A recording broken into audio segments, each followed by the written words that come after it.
Silas m'a détesté dès le jour de notre rencontre. Quand Claire m'a présenté, il y a 3 ans, il m'a dévisagé de la tête aux pieds, à sa propre table, et a dit « Tu n'es pas du tout ce que j'imaginais pour elle ». Ce qu'il imaginait, c'était quelqu'un avec un beau portefeuille d'actions, quelqu'un avec un nom de famille prestigieux, quelqu'un qui pourrait s'asseoir en face de lui, sans faire honte à la lignée. Moi, j'étais professeur de sciences au collège, et je gagnais 35 000 € par an. Première faute.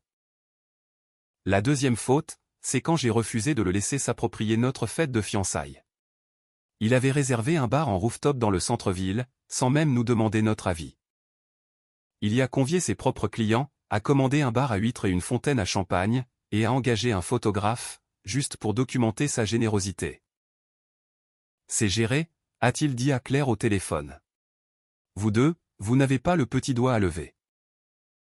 J'ai tout annulé, et j'ai payé les frais de réservation de ma poche.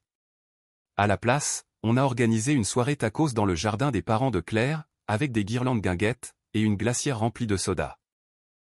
Silas est venu pendant 20 minutes, a pris une photo pour lui-même, et a dit à la famille que j'étais radin, ingrat, et que je ne comprenais clairement pas comment les choses fonctionnaient. La troisième faute, ce fut l'achat de mon propre costume. Il avait pris rendez-vous chez son tailleur, là où ses propres vestes coûtent au minimum 4 000 €. Le genre d'endroit qui t'offre un expresso, avant d'insulter ton budget. J'ai acheté un costume gris anthracite en prêt-à-porter pour 200 €, et je l'ai fait tourner au pressing du coin. Il a dit à Claire que j'allais donner l'air pauvre à toute la famille sur les photos. Que vont penser les gens, répétait-il sans cesse, à quiconque voulait bien l'entendre. Que vont penser les gens? Les préparatifs du mariage se sont étalés sur 1 an, et chaque mois fut une véritable guerre. Chaque choix que nous faisions, il essayait de l'annuler. Nous avions choisi un food truck pour la réception. Il a essayé de réserver un dîner assis en 3 services, dans notre dos. Nous avions préparé une playlist et loué de bonnes enceintes. Il a engagé un trio de jazz, et a dit à la salle que c'était une surprise pour sa sœur. Nous avions demandé à un de mes amis de la fac de prendre les photos, en guise de cadeau. Il a réservé le photographe hors de prix de son propre mariage, et nous a envoyé la facture par courrier, avec un mot disant « Considérez ça comme un surclassement ». À chaque fois, Claire lui a dit non. À chaque fois, je lui ai dit non. À chaque fois, Silas souriait, de ce sourire propre aux hommes qui ont déjà décidé que votre couple ne durerait pas. Puis il devenait un peu plus glacial, et commençait à m'appeler par un mauvais prénom, exprès, lors des dîners de famille. Il ne manquait jamais une occasion de rappeler à toute la table qui j'étais. Il demandait, devant tout le monde, combien un prof ramenait à la maison de nos jours, puis il sifflait doucement, et secouait la tête, comme si je venais d'avouer un crime. À la fête organisée pour Claire avant le mariage, il s'est levé, sans y avoir été invité, et a porté un toast, qui n'en était pas un. Il a dit que sa sœur avait toujours été la plus pragmatique, que les gens pragmatiques se contentaient de peu, que ce n'était pas une honte de se résigner, et il a levé son verre, pendant que le visage de Claire devenait livide. Quand ma propre mère a fait 4 heures de route pour rencontrer la famille, Silas lui a demandé dans quel quartier elle vivait, puis a expliqué à la table pourquoi ce coin-là avait mal tourné. Il n'était pas cruel d'une manière franche, que l'on pouvait pointer du doigt. Il était cruel d'une façon qui permettait à tous les autres de faire semblant, de dire que c'était juste Silas qui faisait du Silas. Et pendant 3 ans, la famille l'a laissé faire, parce que c'était plus facile que de lui dire non. Moi, je lui disais non quand même, à chaque fois. Et je crois que c'est bien ça, la chose qu'il n'a jamais pu me pardonner. Non pas le fait que je sois pauvre, mais le fait que je n'ai pas peur de lui. Il y avait 2 choses que Silas ignorait à mon sujet. La première, c'est que sa propre femme m'envoyait discrètement des messages depuis plus d'1 mois. Pas de façon inappropriée, mais d'une manière terrifiée. Lisa m'avait envoyé un SMS de nulle part, au printemps, et je me souviens encore d'être assis dans ma salle de classe, après la dernière sonnerie, à le lire 3 fois de suite. « Est-ce que Silas voit quelqu'un » a-t-elle écrit. Il n'est jamais à la maison. Il garde son téléphone comme si c'était une deuxième femme, et il manque de l'argent sur notre compte commun. De vraies sommes. Des milliers d'euros à la fois. Et quand je lui pose la question, il me répond que je n'y comprends rien aux affaires, et que je ferais bien d'arrêter de m'humilier. Je ne savais pas quoi lui dire. Je lui ai dit la vérité, c'est-à-dire que je ne savais rien de concret. Ensuite, elle m'a remercié, m'a demandé de n'en rien dire à Claire, ce que j'ai respecté. Et les messages ont continué d'arriver, toutes les 2 semaines, toujours un peu plus angoissés que les précédents. En mai, elle a écrit qu'elle avait trouvé un reçu pour un hôtel situé à 40 minutes de là, pour une nuit où Silas lui avait affirmé être sur un chantier. En juin, elle a écrit que sa carte avait été refusée au supermarché, avec ses 2 enfants dans le caddie, et que lorsqu'elle avait vérifié, 6 000 € avaient tout simplement disparu. Elle a ajouté que Silas s'était moqué d'elle, disant qu'elle ne comprenait rien au flux de trésorerie. En juillet, elle a écrit une seule ligne, à 2 heures du matin, « Je crois que je perds la tête, ou bien je suis mariée à un inconnu, et je ne sais pas ce qui est le pire. » J'ai lu ce message dans le noir, à côté de ma fiancée endormie, et je n'ai pas fermé l'œil du reste de la nuit. Je me suis dit que ce n'était pas mon mariage, ni mes affaires, ni ma place. Je me suis dit ça, jusqu'au moment précis où tout a explosé devant 70 personnes. Et là, j'ai arrêté de me raconter des histoires. La deuxième chose que Silas ignorait, c'est que son propre père m'avait demandé de jeter un œil au compte de l'entreprise, 6 mois avant le mariage. Silas gérait les finances de l'entreprise de construction familiale, la boîte qu'on lui promettait depuis qu'il était enfant, celle qui portait son nom sur la carrosserie de chaque camion. Son père m'a invité à prendre un café un samedi, et il a remué le sucre dans sa tasse pendant un long moment, avant de parler. « Tu as le sens du détail, m'a-t-il dit. Tu apprends aux gamins à vérifier leur travail. Je ne te demande d'accuser personne. Je te demande juste de regarder, et de me dire si quelque chose te semble anormal, parce que j'ai un mauvais pressentiment, et que mon fils me dit que je me fais vieux. » Alors, j'ai regardé. J'ai passé 3 week-ends sur les tableurs que son père m'avait imprimés, et quelque chose clochait vraiment. Il y avait un sous-traitant, nommé Valmont Terrassement, qui était payé rubis sur l'ongle, chaque mois. Des chiffres ronds, impeccables, et l'entreprise ne semblait jamais rien construire. J'ai fait des recherches. Il n'y avait pas de site web, pas d'avis, pas de camion, aucune adresse en dehors d'une boîte postale dans une zone commerciale. Tous les vrais sous-traitants, dans ces registres, avaient des factures désordonnées, des heures contestées, des modifications de commandes de dernière minute, bref, la friction habituelle des gens qui font un vrai travail. Valmont n'avait rien de tout ça. C'était trop lisse, et c'est justement ça qui les trahissait. Je corrigeais des comptes rendus d'expérience pour gagner ma vie. Je savais à quoi ressemblaient des données falsifiées, cette façon d'être toujours un peu trop parfaite pour être vraie. Mais je n'avais qu'un nom, un numéro, et aucune preuve de l'endroit où allait l'argent, une fois qu'il quittait le compte de l'entreprise. J'ai donc dit à son père que j'avais besoin de plus de temps, j'ai gardé le dossier dans le tiroir de mon bureau au collège, sous une pile de contrôles non corrigés, et je n'en ai parlé à personne.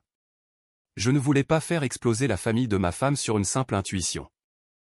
Je ne savais pas encore que Silas allait s'en charger lui-même, à notre mariage, de ses propres mains. Le gâteau était la seule grosse dépense que nous nous étions permise. 5 étages, une génoise à la vanille, et une crème à la fleur de sureau, avec des magnolias en sucre poché à la main, par un pâtissier nommé Monsieur Delgado, qui avait une boutique de la taille d'un placard, et une liste d'attente de 2 mois. Il y a travaillé pendant 3 semaines. Il envoyait à Claire des photos de l'avancement, comme un grand-père fier de sa progéniture. Il coûtait 2 000 €, ce qui, pour un prof de sciences et une coordinatrice d'association, n'est pas une petite somme. Mais nous les avons payés avec joie, parce que c'était la seule touche de grandeur dans un mariage modeste, la seule chose qui ferait retenir son souffle à toute la salle. Silas ne savait rien de tout ça. Il a présumé que c'était bon marché, juste parce que ça ne venait pas d'un prestataire qui l'avait validé. Une boulangerie de supermarché, a-t-il lâché lors du dîner de répétition, assez fort pour que toute la table entende. Je vois que vous n'avez pas regardé à la dépense pour les tacos. Vous auriez au moins pu faire un effort pour le gâteau, non? Le jour du mariage est arrivé quand même. La cérémonie était petite, et elle était parfaite. 40 chaises pliantes sur une pelouse. Mes élèves m'avaient fabriqué une guirlande en papier. Et j'ai pleuré, quand Claire est apparue au coin de l'allée, parce qu'elle me regardait comme si j'étais la seule chose au monde digne d'être regardée. Son père a pleuré. Même sa mère, qui avait passé 3 ans à me traiter comme une voiture de location qu'on la forçait à conduire, s'est tamponné les yeux avec un mouchoir. Et Silas portait du blanc. Pas crème, pas blanc cassé, blanc. Une veste de smoking de créateur qui, je l'ai appris plus tard, coûtait plus cher que notre mariage tout entier. Tacos, gâteaux, chaises pliantes et tout le reste. Je voulais ressortir sur les photos, a-t-il dit, en surprenant les regards braqués sur lui. Il faut bien que quelqu'un apporte un peu de style. Nous avons fait des photos sur la pelouse, pendant que le personnel finissait d'installer la salle de réception, à l'intérieur. À la moitié des photos de famille environ, Silas a regardé son téléphone, a dit qu'il devait s'éclipser pour prendre un appel pro, et a disparu sur le côté du bâtiment. Personne n'y a prêté attention. Silas prenait toujours des appels. Mais je savais déjà quelque chose que les autres ignoraient. Ce matin-là, dans la suite où nous nous préparions, son téléphone s'était allumé sur la commode, pendant qu'il était dans la pièce d'à côté en train de défroisser sa veste blanche. J'étais assez près pour lire l'écran, avant qu'il ne s'éteigne.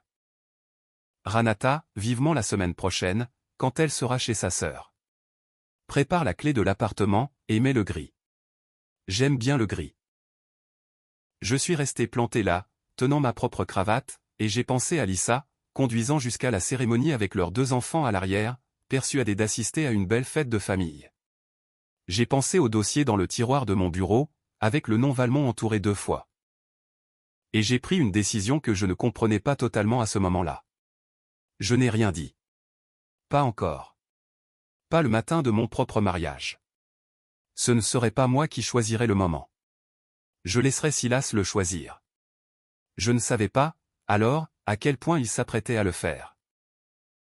20 minutes avant l'ouverture des portes pour le dîner, la coordinatrice m'a attrapé par le coude. Son visage était livide, et son porte-bloc pendait mollement à ses côtés. « Il y a un problème avec le gâteau », a-t-elle dit, refusant de croiser mon regard. J'ai marché d'un pas rapide à travers la pelouse, puis je me suis mis à courir. J'ai poussé les doubles portes de la salle, et je me suis arrêté si brusquement que j'ai failli tomber. Le gâteau n'était pas abîmé. Il était détruit. Les 5 étages avaient été renversés du présentoir, et gisaient sur le sol. Le glaçage était étalé sur le lin blanc, comme si quelque chose avait été massacré là. Les magnolias en sucre, les 3 semaines de travail des mains de Monsieur Delgado, étaient réduits en poudre sous l'empreinte d'une chaussure. Et au milieu des débris, sur l'étage le plus large, tracé au doigt à travers le glaçage, figurait un seul mot, « Oups ». Je suis resté là, tremblant si fort que mes dents claquaient. Claire est arrivée derrière moi, et a laissé échapper un son que je ne lui avais jamais entendu faire. Puis, elle m'a serré dans ses bras, ou bien c'est moi qui la serrais. Je ne saurais dire. Sa mère est arrivée en quelques secondes, et a commencé à gérer la situation, avant même que quiconque ne puisse parler. Les accidents arrivent, a-t-elle dit d'un ton sec, attrapant déjà une serviette, comme si une serviette pouvait réparer ça. Silas m'a dit que des enfants couraient par ici, tout à l'heure. Ce sont des choses qui arrivent, dans les mariages. Puis Silas lui-même est entré, ajustant ses manchettes blanches, et a composé sur son visage une expression d'inquiétude qu'il avait clairement répétée devant un miroir. « Oh non », a-t-il dit. « Oh, c'est vraiment dommage. Bon, heureusement que ce n'est que du gâteau, pas vrai ? Ce n'est pas très grave, au final. » C'est à ce moment précis que Monsieur Delgado est entré par la porte de service, portant la boîte de fleurs de rechange qu'il prévoyait pour chaque mariage. Il a vu la destruction, et la boîte lui est tombée des bras. Qui ferait une chose pareille, a-t-il dit doucement. Qui ferait ça à un gâteau? Et puis, presque pour lui-même, il a sorti son téléphone. J'installe toujours une petite caméra pour filmer mes montages, a-t-il expliqué. Un timelapse pour mon portfolio, pour que les mariés voient le processus. Elle tourne depuis 8 heures ce matin. Laissez-moi regarder ça, et on verra exactement ce qui s'est passé ici. Et Silas s'est figé. Toutes les couleurs ont quitté son visage, sous les lumières de la salle, et pendant une seconde, sa bouche s'est ouverte sans qu'aucun son n'en sorte.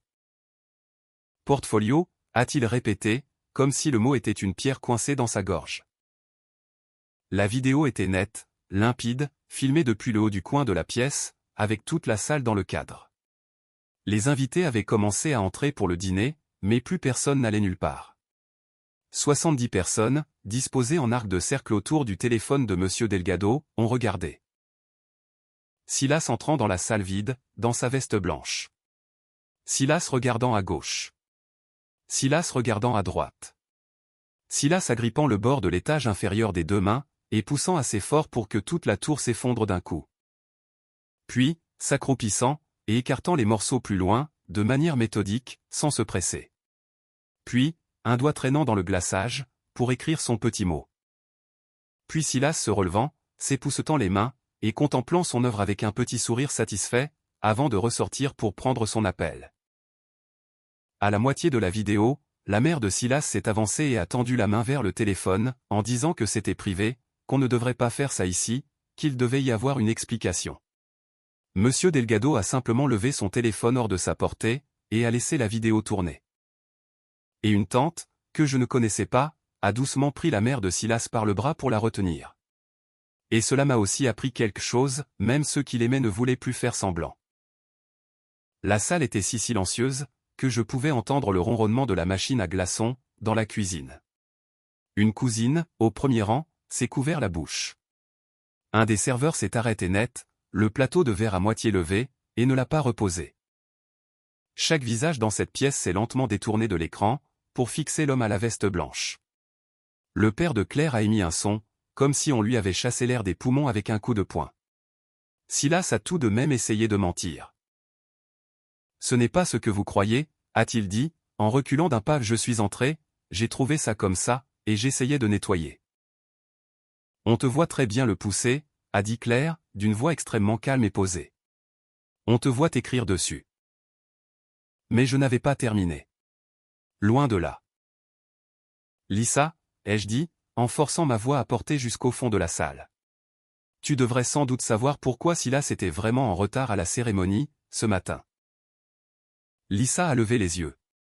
Elle se tenait près de la table d'honneur, leurs deux enfants appuyés contre ses jambes. « Quoi » a-t-elle demandé. Et voilà le truc. Ce matin-là, pendant que Silas était dans la suite de l'hôtel, à défroisser sa précieuse veste blanche, son téléphone s'était allumé sur la commode, et j'étais assez près pour lire.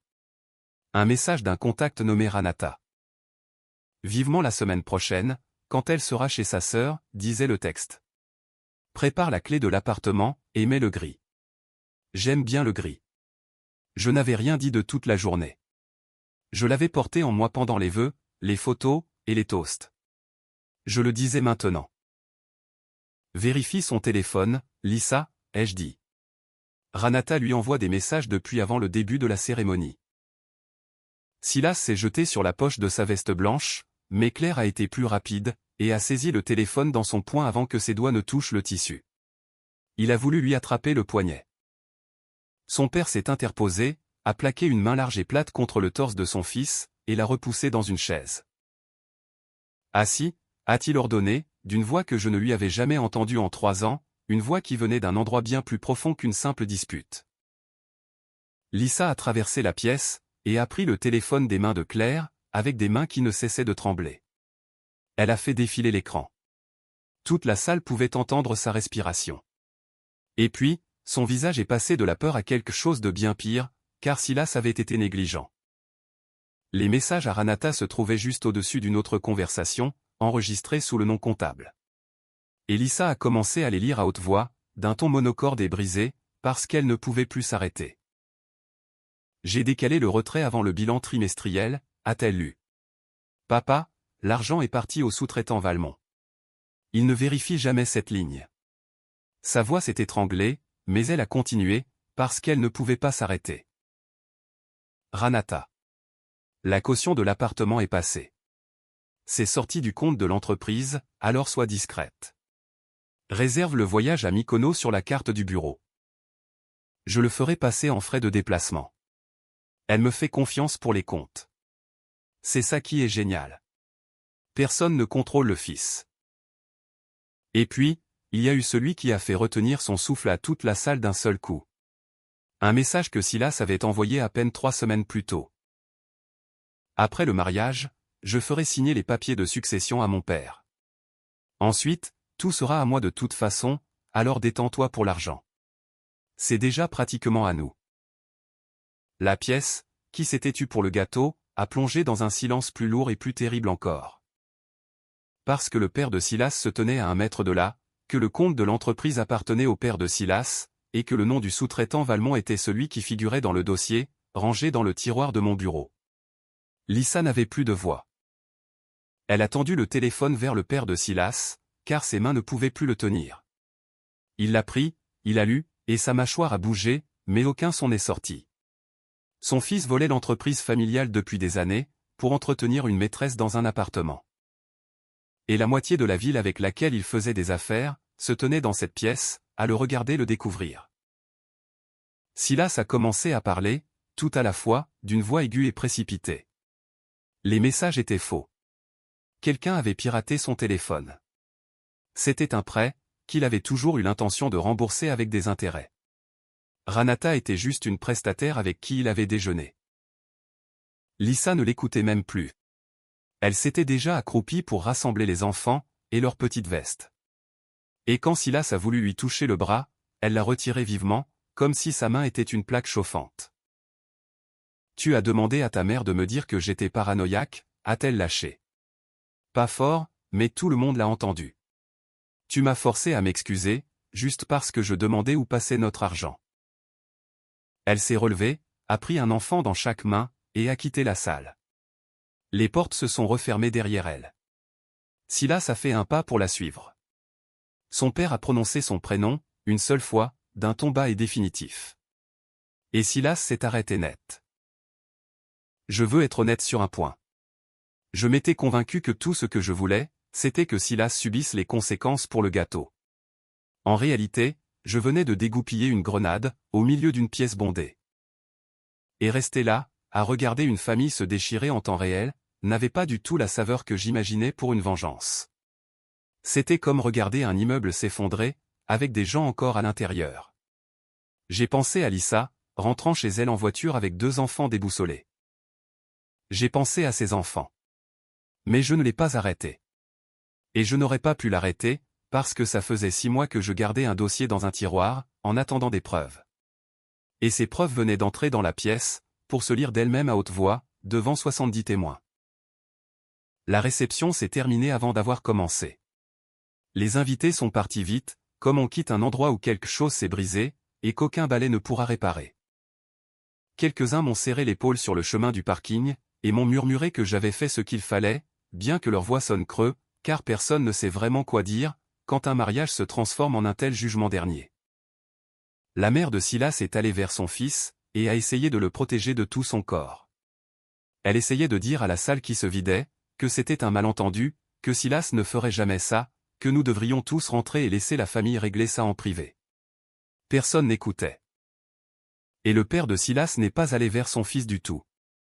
Il s'est enfermé dans le vestiaire avec son téléphone, et à travers la porte, je l'ai entendu demander à quelqu'un de faire venir un expert comptable au bureau dès lundi matin, et de geler tous les comptes de l'entreprise avant minuit. Claire et moi n'avons jamais eu de nuit de noces. Nous nous sommes assis au bord d'un lit d'hôtel, parsemé de pétales de roses que nous n'avons jamais touchés, à côté d'une bouteille de champagne que nous n'avons jamais ouverte. Elle a pleuré, je l'ai serrée dans mes bras, et comme il n'y avait rien de bon ni de réconfortant à dire, nous n'avons presque rien dit. Vers 2 heures du matin, elle m'a avoué qu'elle avait toujours su que son frère était un menteur. Elle n'avait simplement jamais imaginé que toute la famille devrait le voir éclater au grand jour d'un seul coup, lors de son propre mariage, devant un homme en veste blanche debout au-dessus d'un gâteau écrasé. 2 jours plus tard, l'expert comptable a commencé son travail. Et à la fin de cette première semaine, l'argent manquant a pris forme, et cette forme était hideuse. 260 000 € siphonnés de l'entreprise familiale sur 3 ans, via de fausses factures adressées au sous-traitant Valmont, une société qui n'existait que sous la forme d'un compte bancaire contrôlé par Silas. Une partie était allée à Ranata. Une partie dans l'appartement. Une partie avait servi à payer le tailleur, la veste blanche, et les bars en rooftop qu'il aimait réserver, juste pour que les autres le croient généreux. Le père de Silas n'a pas qualifié cela de problème familial. Il a appelé ça un vol, car c'est exactement ce que son propre comptable et son propre avocat lui ont confirmé. Et parce que l'entreprise avait une assurance contre la fraude, qui ne verserait pas un seul centime si le crime n'était pas formellement signalé à la police, il l'a signalé. Il s'est assis à la table de sa propre cuisine, et a signé la plainte contre son propre fils. Et j'ai appris, plus tard, que sa main n'avait pas tremblé. Une semaine plus tard, un inspecteur s'est présenté chez eux, et Silas a été escorté hors du bureau qu'on lui promettait depuis l'enfance.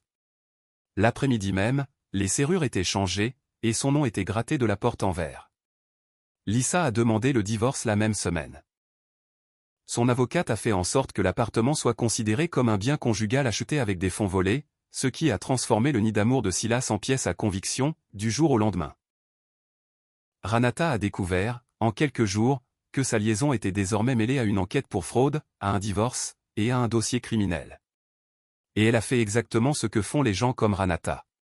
Elle a bloqué son numéro, supprimé ses comptes sur les réseaux, et s'est volatilisée. Et Silas a découvert que la femme pour laquelle il avait fait exploser sa vie, ne daignait même plus répondre à un appel, dès l'instant où il n'avait plus rien à dépenser pour elle. 2 semaines après le mariage, Silas a comparu au tribunal. Ce devait être une audience matinale discrète, mais le nom de la famille figurait sur les camions de toute la région, et les rumeurs vont vite. À l'heure du déjeuner, l'histoire était partout. L'entreprise fonctionnait beaucoup sur le bouche-à-oreille et la réputation. Et la réputation est une monnaie étrange, facile à dépenser, impossible à regagner. En quelques jours, 2 gros clients ont discrètement transféré leur projet chez un concurrent. Un troisième a annulé un contrat déjà signé, mettant l'entreprise au défi de les poursuivre, sachant pertinemment qu'il ne voudrait pas que les raisons soient lues à haute voix, dans un tribunal.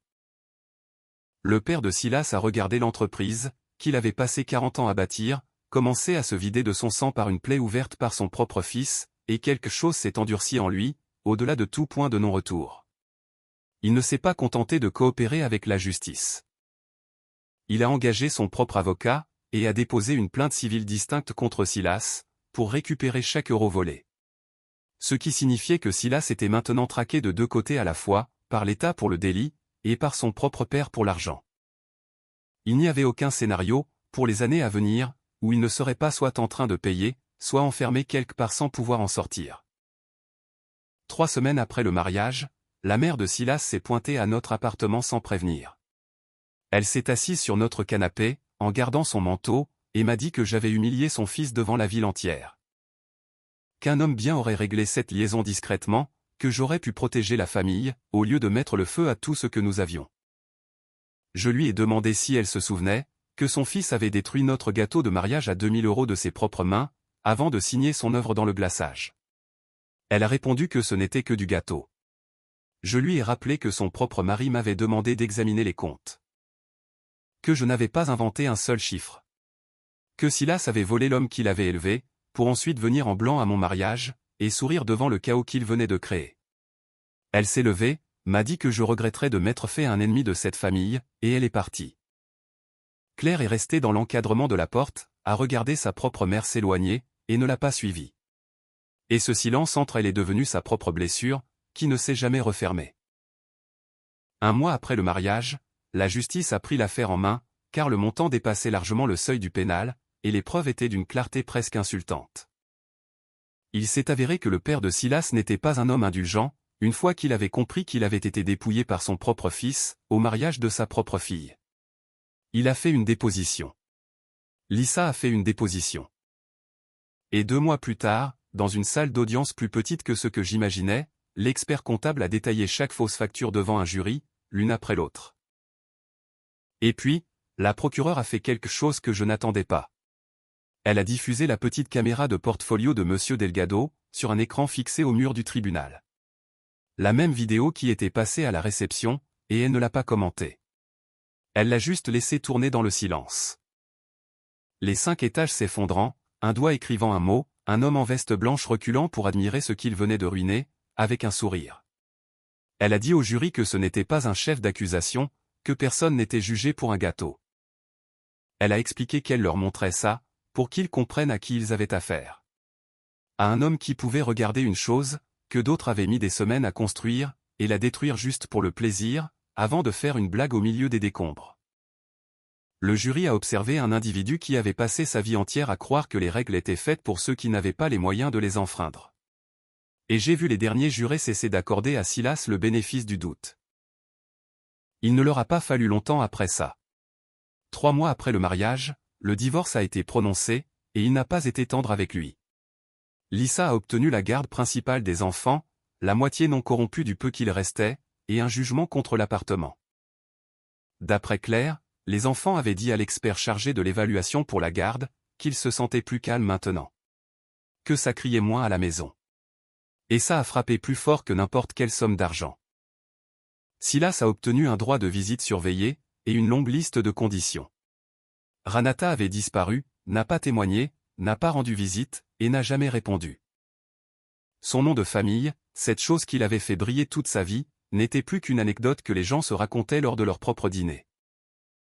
4 mois après le mariage, son père a officiellement restructuré l'entreprise. Il a placé Rowan, le jeune frère de Claire, dans le bureau, pour qu'il apprenne tout le métier proprement, en partant de zéro. L'héritage, qui appartenait à Silas depuis avant même qu'il sache marcher, est discrètement passé au frère qui ne l'avait jamais réclamé. La maison où Silas avait grandi a cessé de lui garder une chambre. Le club très sélect où il adorait être vu n'a pas renouvelé son adhésion, sans fournir d'explication, même si tout le monde en connaissait la raison. Les amis qui riaient autrefois à ses blagues, ont cessé de retourner ses appels. Car c'est une chose de voler des inconnus, mais c'en est une autre de voler son propre père, pour payer un appartement à la femme avec qui on le trompe, pendant que ses propres enfants dorment au bout du couloir. Il s'était construit une identité entière, sur le fait de paraître brillant aux yeux des autres. Et maintenant, chacune de ces personnes avait vu, ou entendu de la bouche de quelqu'un qui l'avait vu, exactement ce qu'il avait toujours été sous cette veste blanche. 5 mois après le mariage, sa mère a essayé une dernière fois de retourner la situation contre moi. Elle m'a interpellé sur le parking de la pharmacie, en parlant assez fort pour que les passants ralentissent le pas. Elle a dit que j'avais un don pour détruire les gens tout en appelant ça de l'honnêteté, que Silas était un homme malade qui avait besoin d'aide, et que j'avais choisi le tribunal à la place. Je n'ai pas haussé le ton. Je lui ai répondu que son mari m'avait demandé de regarder les comptes. Que Lisa m'avait demandé si son mariage était une illusion. Que Silas n'avait rien demandé de tout cela, mais qu'il l'avait amplement mérité. Et que la seule chose que j'avais faite, c'était de refuser de garder ses secrets pour lui, comme toute la famille avait été dressée à le faire. Elle m'a dévisagé pendant un long moment, et quelque chose derrière ses yeux a fini par céder. Parce qu'au fond, elle savait, et elle avait probablement toujours su, que le fils qu'elle défendait était très exactement la personne que montrait la vidéo. Elle est montée dans sa voiture, et n'a pas dit au revoir. Et j'ai compris que, quelle que soit la version de cette famille qui existait avant le mariage, elle n'était plus là, et qu'elle ne reviendrait pas. Et que c'était Silas qui y avait mis fin, pas moi. À ce stade, il ne lui restait plus rien à perdre, à part la dernière chose qui lui restait, et le tribunal s'apprêtait à la lui prendre aussi. Il m'a appelé une fois, vers la fin, la veille du prononcé de la peine. Pas pour s'excuser, mais pour supplier. Sa voix était faible et précipitée, j'ai failli ne pas la reconnaître. « Tu as ruiné ma vie entière pour un gâteau », a-t-il dit. « Tu pourrais encore arranger ça. Tu pourrais dire à mon père que c'était un prêt. Tu pourrais dire au juge que tu n'es pas sûr de ce que tu as vu sur cette caméra. Tu pourrais dire à Lisa que les messages ont été sortis de leur contexte. Nous sommes de la même famille, a-t-il supplié. J'ai laissé le silence peser sur la ligne pendant un instant. Ce même silence que j'avais gardé dans un tiroir de bureau pendant 6 mois, pendant qu'il me traitait de minable, de pauvre, et de type pas assez bien pour sa sœur. Puis, je lui ai dit la seule chose que j'avais à dire. Je n'ai pas rédigé ces factures, lui ai-je dit. Je n'ai pas écrasé ce gâteau. Je n'ai pas envoyé de message à Ranata. Je n'ai pas volé ton père. Tu as fait la moindre de ces choses toi-même. Moi, j'ai simplement arrêté de te couvrir. Et puis, parce que j'avais terminé, je lui ai dit de ne plus jamais appeler ce numéro. Il a continué de parler. J'ai raccroché. Le fait que je raccroche le téléphone n'a pas arrêté sa chute. Il est resté très exactement aussi ruiné qu'il s'était lui-même construit pour l'être, brique après brique, au fil des années. Et j'ai posé le téléphone face contre table sur le comptoir, je suis retourné me coucher, et j'ai passé mon bras autour de ma